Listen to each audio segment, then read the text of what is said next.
babae kasama pa rin.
I-debriefing mo.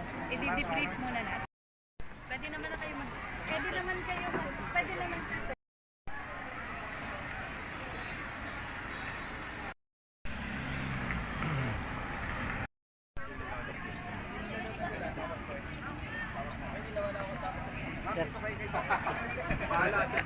Ito nga muna at magpa-picture nga muna kayo dito.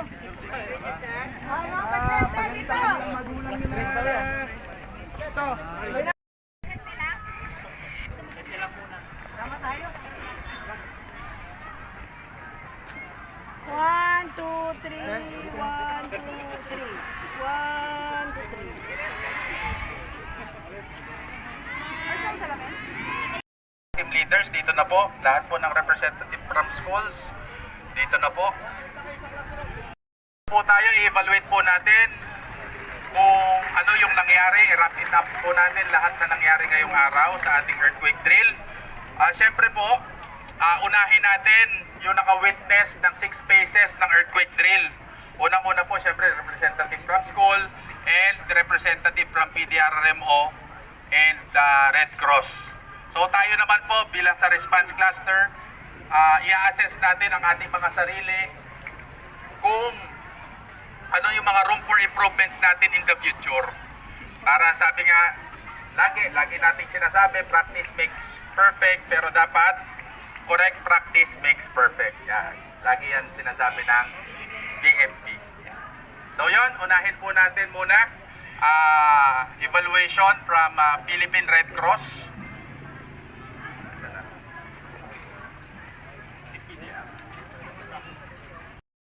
From the school, no, para ma-assess o ma-evaluate yung 6 phases.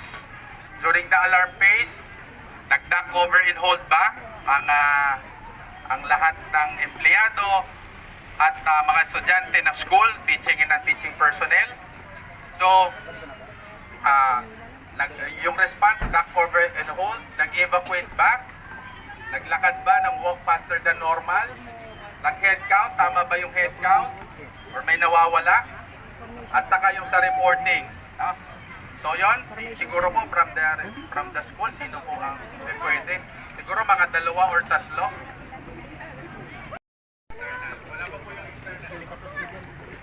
Magandang umaga po. magpasalamat muna kami sa MTRRMO sa pagkandak nila dito ng earthquake drill nationwide. So, kahit walang aming principal, nandito naman ang aming mga assistant principal na tumutulong kasama na mag-evacuate sa mga estudyante.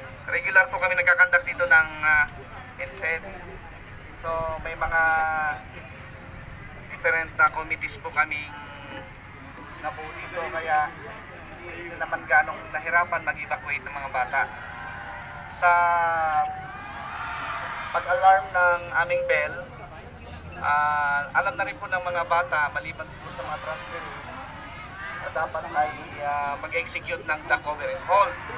Then after that, yung mga teachers po namin, alam na rin ang gagawin bilang evacuation team. Sasamahan yung mga bata dyan sa ground. Magkakaroon po kami ng attendance check, compare yung attendance sa loob at attendance na nandyan. Kapag wala, naglalagay kami sa attendance ng remarks na missing. Yun po ang hinahanap namin. So, salamat naman po sa inyo at nakita yung mga nawawala. Then, lahat po ay inaasa namin sa aming incident ground commander, ang aming school principal. So, dahil nandito kayo, ang MDRRM po ang tumayong incident ground commander. So, napansin po namin na marami pa dapat kaming improve dito sa school. Marami kaming nakita na bago na hindi namin dati ginagawa. Yun lamang po. Salamat po. Thank you po, Sir Norman. So, yun, no? Nakita ni Sir yung mga practices na ginagawa natin na pwede nilang i-adapt in the future. Siguro isa po dyan yung pagkakaroon ng mapa. Kasi dapat po ang school regular na may mapa ng school para kasi tayo po ang mga bilang responder, hindi po natin alam yung kung saan yung mga possessions ng mga buildings. So, next po, from PDRMO, Sir King Iganya. Hello po. Magandang umaga po sa ating lahat. Palakpakan po muna natin ang ating sarili dahil sa matagumpay na EDSED po ngayong second quarter. Yung napansin ko lang po kanina sa school po, during siren, alarm phase, may lumabas na dapat po ay pagkatapos pa ng siren. Pero kaya nga po natin pinapractice para maging perfect. Sa ating mga response cluster naman po, maganda yung ating ginagawa na practice taon-taon at quarterly.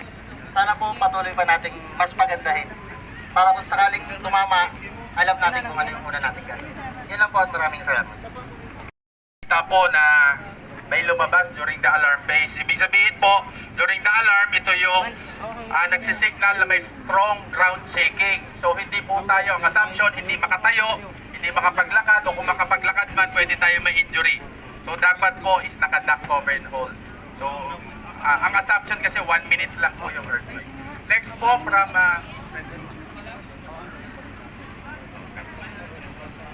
so siguro po, meron pa po bang representative from the school? Sige. Sir Aris Gonzalez, ang ating assistant principal. Palakpakan po natin ang ating assistant principal. So good morning po. Tulad po ng sabi ng Sir Norman, nagpapasalamat po kami dahil ang PTMS MNHS po ang inyong napili na pagdausan ng ating EDSED. So, katulad din ang nasabi niya, talaga namang regular na ginagawa ng PTM at hindi lang nabigay ng lahat ng school. So, syempre, tulad nga din ng mga nabanggit kanina, may mga bagay pa kami dapat na i-improve. So, kung napansin nyo rin naman yun, siguro yun na lang yung isa sa mga conference namin ng mga dito sa PTM, tulad ng mga napansin ko kanina, dito rin naman yung ibang mga teachers, napakabagal ng paglakad ng mga bata. Parang hindi emergency yung pupuntahan yung nangyayari. Parang dapat natin sa kanila na emergency yun. Although ito ay simulation, ipagpalagay na natin na totoong nangyayari para kung sakali man, no? Pero huwag naman sana, no? Pero kung sakali ay talagang ano na, yung mga bata na practice na ng maganda. Ang isa nga po napansin ko din, ang dami pong hinimatay. So, ang sabi ng mga teachers kasi daw ay na bilad sa init. So, alam niyo naman yung mga bata ngayon, hindi na yan katulad nung panahon natin na Immune. ano na, sila talaga konting ano lang nahihimatay. So, yun lang napansin ko po, medyo matagal po kasi yung pagka ano natin dito. So, kaya marami pong nahihimatay ng mga bata. So, yun lang po. So, katulad ng sinabi rin na Sir, marami kaming natutunan ngayong araw na ito sa inyo. Susubukan po namin, no, gagawin namin ang lahat ng paraan para may apply sa mga susunod pa naming mga drill. So, thank you po. Event na ito ay dito maisagawa sa Pedro T. Mendiola National Memorial High School. Okay, thank you very much po. So sa atin naman po, sa response cluster, siguro po kada representative po ay i-assess natin yung ating sarili at ang bawat isa kung ano pa yung mga room for improvement. Unahin na po natin muna sa Philippine National Police.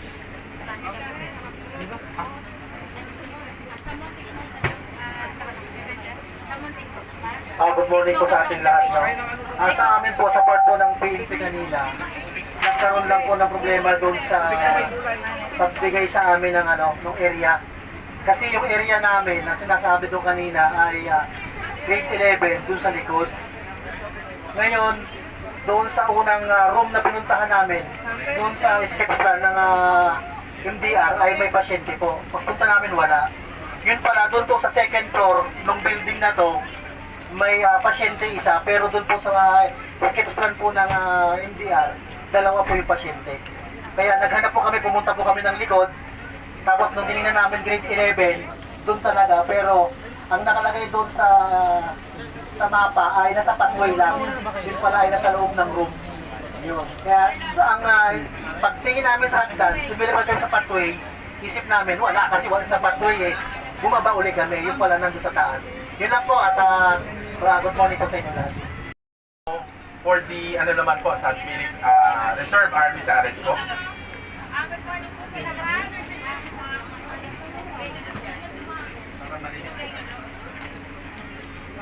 Good morning po sa lahat ng kasama namin sa response team at sa mga bisita po. Ang assessment ko po lang dun sa pag-recover namin po ng pasyente, yun po yung sinasabi ni Sir na hindi nila na-recover yung isa doon, yung pala naandun sa loob. So yung isa yung naibaba namin, yung ibang kasama namin, nag-search pa po doon sa taas. So na-recover po yung isa, kaya maganda yung aming ano. Tapos yung doon ma'am, okay na rin. Dahil yun nga lang, syempre, malayo. Sabi namin dun sa bata, okay naman mag-walk. Ano siguro parang okay naman po yung ating ano, ang ina-assume namin, yung unconscious yun. Unconscious. Unconscious yung ano ma'am. Pero ang ina-assume po namin yung, ang mare-rescue namin yung talagang, ano, yung talagang, ano ma'am, yung mga na-rescue namin mga mild lang naman. Wala namang problema na ano, mild. Sige. Good morning po sa ating lahat. So, in behalf po ng aming hepe na si Park Inspector Rogelio Cabalsi Jr. So, nandito po ang kawanihan ng pamatay sunog para po makipag-participate at cooperate sa EDSED po na ito. So, sa part po namin ay okay naman. Wala naman kaming makuha kasi nga po, alam niyo naman po, ang Euro 5 po ay lagi pumanda. Pagka sa evolution man po, yan po, totoo. So, 24/7 po kaming ready. So, itawag lang po kayo sa hotline at makakaasa po kayo na makakarating po kami. Yun lang po. Maraming salamat. Thank you, sir. Thank you, sir. Thank you very much po. Siyempre ang isa sa mga representative po ng PLGU bagong sikat, no? At siyempre nasa kanila yung event na to. Pakinggan po natin si Kagawad. Kanya Beral. Okay. Magandang umaga po sa inyo lahat. Sa ngalan po ng sangguniang barangay ng Barangay Bawang Sikat. Kami po ay nagpapasalamat sa inyo pong lahat na nagdaos po dito sa aming pong barangay, lalo tigit dito sa school ng Mindiola. At kami po sa sangguniang barangay ay katuwang niyo po sa mga ganitong pagkakataon na dumating sa ating pong barangay. At kami po ay may salamat din po sa aming pong mga natutuhan dito po sa ginanap na competition pong ito. At sa inyo pong lahat, maraming pong salamat sa inyo lahat. Magandang umaga po sa inyo lahat. Sige po, mag-picture live po tayo after. Magandang umaga po sa ating lahat at maraming salamat sa mga nakikooperate. Ito, napansin ko lang sa mga response kanina, medyo mabagal yung parang feel natin yung yung sequence na dapat mabilis kasi response team natin. So, yun lang, pero maganda naman yung planning sa maganda maraming salamat. Philippine Red Cross po, sir. And then someone from the Boy Scouts. After you, sir, ikaw ang kasunod. Engineering. Bali, sa station namin sa Rayati, medyo na gumanon lang namin ng konti kasi nagkaroon ng mga dead patient, no? So, request ko lang sa susunod, dapat magkaroon tayo ng medics for this fighter only, no? And medics for this event, no? Para nakaseparate yung patient doon sa patient scenario. So, yun lang naman po. Dalawang medics. The team ng ating mga Boy Scout muna. Maging handa itong moto. Okay, Sir Siska. Mga totoong nahimatay yung hinakot. Good morning po sa inyong lahat. Yung mga Boy Scout man po ay maayos po ang pag-response nila at para po sa mga kalaman ng lahat, mga sanay naman na po, lagi po kaming handa sa lahat dahil palagi naman po nakakapag-conduct ng earthquake drill dito sa PTM, kaya po ang mga estudyante po dito ay aware na po pagdating sa earthquake. Himatayin. Hello po, good morning po. Ako po yung president ng SSLG. So, lagi rin naman po ito kinakandak yung earthquake drill dito. So, lagi po kami nag-a-assist. Lagi po may nakatoka sa bawat grade level. And yung kanina po, may representative po na SSLG doon para magsaway. And maayos naman po at nakakapag-communicate naman po kami sa isa't isa ng maayos. Yun lang po. Thank you po. Sa amin po, okay naman. Maayos naman.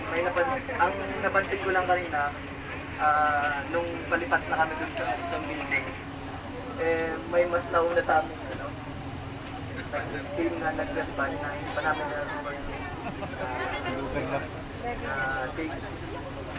siguro ma'am, ang napansin ko dun yung sa kanya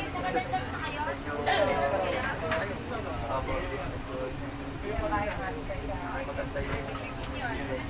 Siguro hindi pa kami mas gumamit ng radyo. Kaya siguro ma'am, pwede may training para sa So, meron pa po?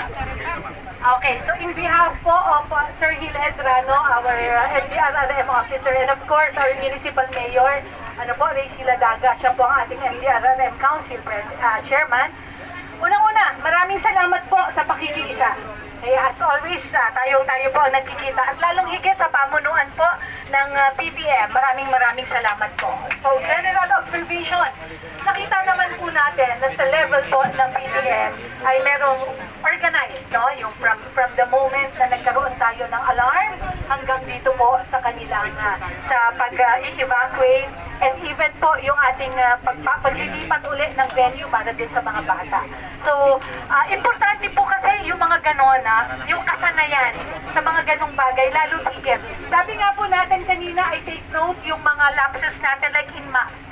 So, let's take note na ang maps po, talagang yan ay projection or ano lang yan. These are just guides, but it can change at any time.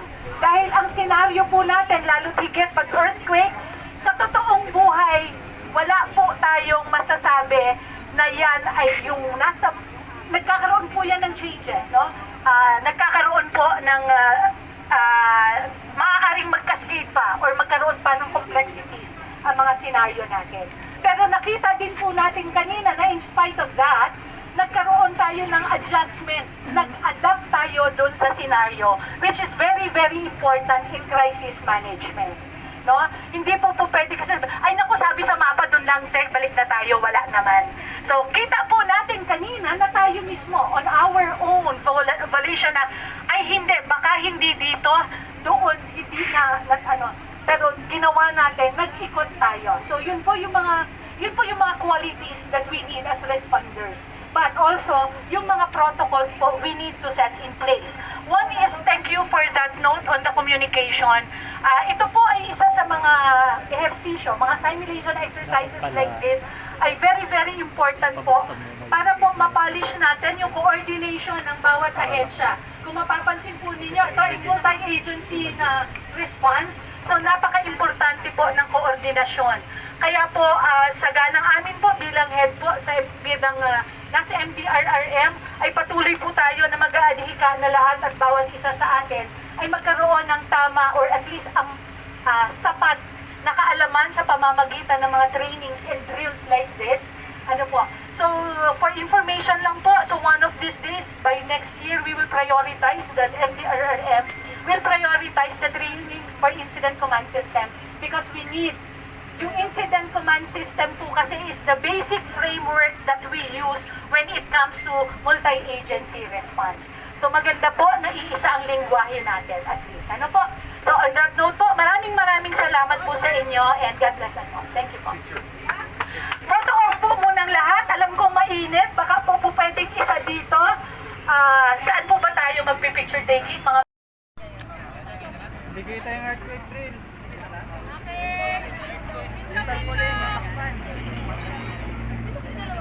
Natakpan. Earthquake drill. Sud.